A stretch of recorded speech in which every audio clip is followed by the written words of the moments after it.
It started with a sound you never forget, the kind of sound that gets stuck between your teeth and rattles your bones every time you try to fall asleep.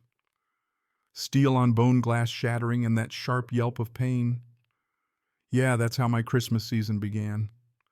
Not with carolers or some hallmark moment, but with my wife Elena's face being shoved into a holiday wreath by a woman with a plastic badge pretending she was Judge Dredd of Whispering Pines. Karen Vane wasn't just slapping on handcuffs, she was trying to grind Elena's spirit into the damn welcome mat, all while ranting about illegal lumens and unauthorized festive displays. Meanwhile, she's stomping our Christmas lights into colored confetti like she was auditioning for the role of the Grinch's meaner cousin. There was blood, just a trickle, but enough to turn the snow pink where it dripped off Elena's cheek, and as she begged for it to stop, I caught sight of Vane's driveway across the street.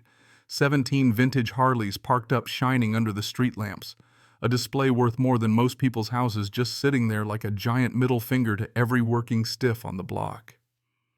Right then, I made myself a silent promise, standing in that swirl of burnt pine, broken bulbs, and Elena's sobs.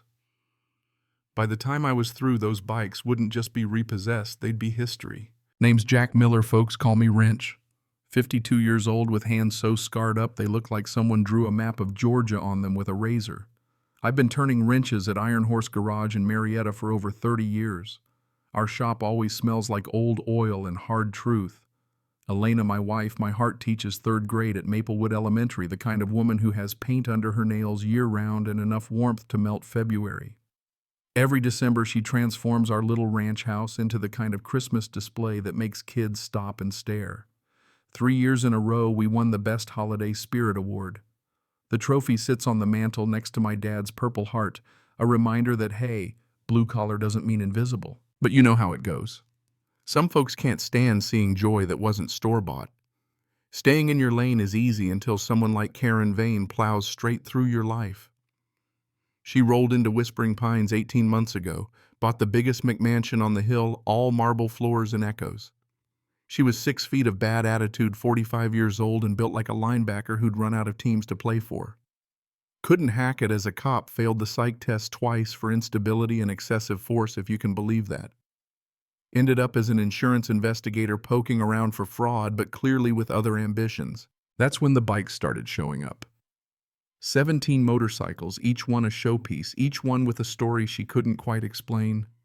Oh, inheritance from my uncle in Montana. Oh, my grandfather in Texas.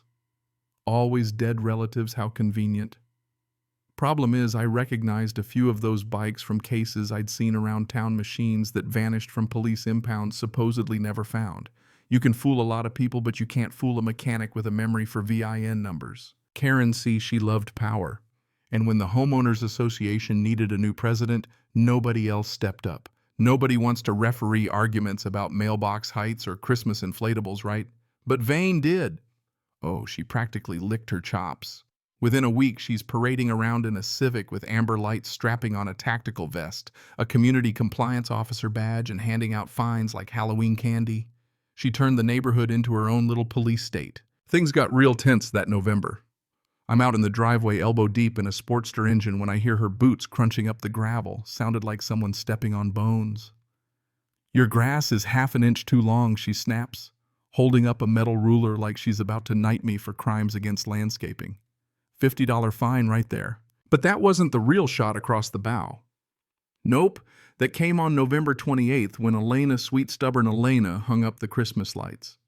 By sunset, our place was a lighthouse pulling in kids from 3 blocks over. Vane shows up screaming about HOA regulations, waving a citation in my face, $500 a day, she says, for premature holiday displays. The kicker. Her own house had been lit up since mid-November. Hypocrisy. Thy name is Karen. The next morning, there's an envelope taped to my door, official looking, but about as real as a $3 bill. Apparently, our lights are violating FAA safety protocols and compromising aircraft approach patterns. Signed by Director of Airspace Compliance, Karen Vane. I laughed so hard I nearly pulled something because the nearest airport is 30 miles away. But something about the letter bugged me. It listed Vane's home address, the same one I'd seen on recovery documents for stolen bikes. That night, I did what any self-respecting grease monkey would do. I started digging. Public records, business registrations, old court cases. Soon enough, I had a digital paper trail. Her HOA election. Fraudulent, no quorum, no legitimacy. Her investigator's license flagged for complaints. Her business Vane Recovery Solutions registered to her garage, the same place those bikes lived. I screenshot everything. Because desperate people make evidence disappear and I wasn't about to let her erase this. Next morning, Vane pounds on my door, wants the lights down now. So I show her the evidence. Her failed psych evals. Her bogus HOA presidency. The sketchy recovery business. She goes pale like someone just pulled her plug. But instead of backing off, she hisses, "It's not over," and threatens to report me for impersonating a federal official. Classic projection. If BS could pay the national debt, she'd be our savior. I posted everything to the neighborhood Facebook group, fake citations, fake election, the whole 9 yards. The response nuclear. Neighbors started chiming in with their own horror stories, garden gnome fines, chalk art violations, you name it. Linda, a retired court clerk, pointed out what should have been obvious: private citizens can't issue municipal fines. Overnight, our HOA went from Stepford to storming the Bastille. But Vane, she doubled down, texted me from a burner number. Delete the post or some of those bikes might get redistributed. Translation, she'd just confessed to stealing them. That's when I realized this wasn't just a power trip. This was predation. So yeah, I spent $800 on security cameras. Next thing I know, a white van labeled Titan Security rolls up. 2 wannabe mercenaries pile out dressed like they got lost on their way to a paintball game. Mandatory vehicle inspection, they announce. I wipe the grease off my hands, tell them to take a hike. Private security has no authority here. When I start live streaming, they bolt, scurrying off with their tails between their legs. I dug deeper. Titan Security. Just a shell company owned by Vane, paid out of our own HOA dues. The kicker came when I ran those Harley VINs through the insurance database. Every single one reported stolen, recovered by Vane's company, then never returned to their rightful owners. She was running a bike stealing operation under the nose of the law, hiding the evidence in plain sight. Things got nasty quick. Next morning, Iron Horse Garage's windows were smashed in. Tools everywhere, back off, spray painted on the wall. But my camera's crystal clear, Vane in a ski mask, methodical, destroying my livelihood. 23 minutes of rage. That's when I called Lisa Cortez, an old friend at the sheriff's office. Sent her the footage, the VINs, everything. She sounded worried at first, then professional. This wasn't just petty crime, this was RICO, organized crime, federal territory. But Vane wasn't done. She called me at dawn, voice disguised, pretending to be Agent Reynolds from insurance fraud, saying I was under investigation. I nearly laughed. It was such a weak play, like a poker player going all in with a pair of 2s. Later that day, she tried to arrest me herself, swinging real cuffs this time. She missed, crashed into my workbench, and Elena, bless her, caught the whole thing on Facebook Live. "You white trash," Vane screamed. "Don't belong here. All the cards on the table now." It was never about rules. It was about hating the fact that a blue-collar guy was living his life happy in her orbit. She bolted as the sirens wailed, but not before leaving a note on my truck. "The bikes disappear by midnight, or your wife pays the price." That right there flipped the switch. Smash my windows, fine, my grass, whatever, but you threaten Elena and you're done. I refuse police protection. Bullies only win if you hide. So at midnight, I'm behind Vane's house, elbows deep in her garbage, fishing for evidence. Under the stink, I found gold insurance files, names I recognized. Mrs. Gable, Doug Rivers, the Santanas. Fake police reports, staged crime scene photos, made-up witness statements. She wasn't just stealing bikes. She was stealing people's identities, filing claims, cashing out, keeping the goods. At the bottom, a folder with my name, a plan to burn down Iron Horse Garage and pin it on me. I called Detective Cortez at 3 a.m, voice shaking, heart pounding. By sunrise, my garage was a war room. I called in everyone I trusted: Captain Tessa, retired fraud cop; Arthur Banks, forensic accountant; Chloe Vance, hard-nosed reporter; Jake Crowbar Morrison, Iron Reaper's MC Prez.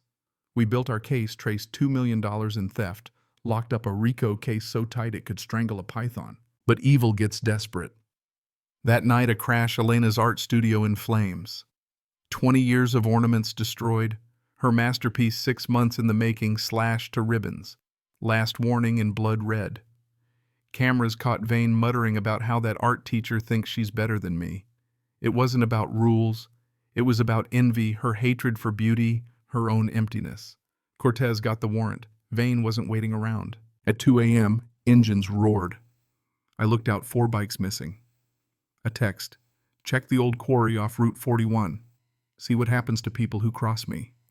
The quarry a metal graveyard. I called Jake, and within 15 minutes the Iron Reapers rode out 12 deep headlights carving through the darkness. There she was standing by the cliff flare in hand, 4 memorial bikes lined up doused in gasoline. "Delete the post," she shrieked. Or these memories burned. Jake and his crew fanned out leather and chrome, a wall between her and the bikes. I shouted back, "FBI's got the files, it's over." But she'd snapped. The flare arced through the night, red, deadly. It landed by the 48 Panhead, and for a heartbeat the world held its breath. Then whoosh. Flames blue and hungry, licking at the tanks. I didn't think. I ran, dived into the fire, yanked the bike free. Jake and the crew rushed in with extinguishers, foam everywhere. We saved those bikes scorched, but alive. Vane just stood there defeated. Cortez and the cops arrived, lights everywhere. Vane, stripped of everything, looked at the cops, at us, and then just ran. Right off the quarry edge, plunging 60 feet into black water. That splash, final hollow. Divers fished her out, raving about conspiracies, cuffed and shivering. The next morning, Real Agent Reynolds from the FBI sat at my table eating Elena's cinnamon rolls, calling it the wildest fraud case in 20 years, $2.4 million stolen 7 states, RICO charges stacked higher than her ego. He handed me whistleblower paperwork, 20% of recovered assets, nearly $500,000. But that wasn't the real victory. 3 days later, at the rescheduled HOA Christmas party, the whole neighborhood showed up. I got on stage, showed them the fake FAA letter, the insurance files, the whole house of cards.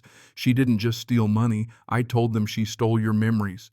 Then the federal marshals rolled in, 17 Harleys, restored, gleaming. Mrs. Gable wept, clutching her grandfather's bike. Doug Rivers fell to his knees. The room exploded in applause as Agent Reynolds announced Vane was in federal custody, 47 felony counts, looking at life behind bars. 8 months later, the gavel came down, 23 years, no parole. The whistleblower money rebuilt Elena's studio, bigger, brighter. Her new art series, Suburban Resilience, hangs in museums now. We started the Chrome and Community Foundation, helping families stand up to HOA bullies and fraudsters. But the best part, sitting on my porch in December, breathing in cold pine air, watching Elena's lights blaze without fear. Neighbors stop and smile, not with suspicion, but with pride. We took her ashes and built a lighthouse. That's real victory. And here's what keeps me up at night, the thing I want you to chew on in the comments. We destroyed her publicly, thoroughly. Some folks say we went too far, that humiliation was cruel. Should we have just let the cops handle it quietly? But I say when someone uses the law to terrorize the innocent, they forfeit the right to dignity. Was it justice or was it vengeance? Does it matter when the good guys win? Tell me. Below, where do you draw the line between justice and revenge?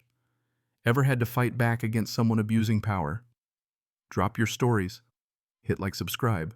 Check your HOA bylaws, because you never know who's really running the show. Stay sharp out there. Thanks for sticking around to the end. See you next time. Cảm ơn các bạn đã xem video. Cảm ơn các bạn đã xem video.